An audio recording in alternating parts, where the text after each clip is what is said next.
చాలాసార్లు మన జీవితంలో మనం ఇతరులు ఏమైనా అడిగినప్పుడు అది మనకి తృప్తి కలిగినా కలగకపోయినా వారు మనకు సహాయం చేస్తారని, మనం అడిగిన దానికంటే ఎక్కువ ఇస్తారని మనం చాలా ఊహించుకుంటూ ఉంటాం కదా.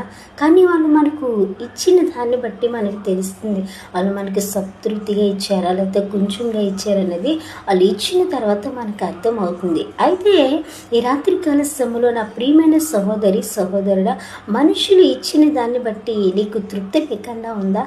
అయితే ఈ రాత్రి దేవుడు నీకు అడిగిన దానికంటే అత్యధికముగా ఇవ్వాలని ఆయన కోరుకుంటూ ఉన్నాడు. అయితే నువ్వు ఆయన్ని అడగడానికి సందేహపడుతున్నావేమో. ఈ రాత్రి అబ్రహాము, బైబిల్ గ్రంథంలో అబ్రహాము అనే ఒక వ్యక్తి ఉన్నాడు. అతను ఒక కుమారుని ఇస్తే చాలు అనుకున్నాడు, కానీ దేవుడు అబ్రహాముని జనములకు తండ్రిగా చేశాడు. ఎందుకో తెలుసా? అబ్రహాము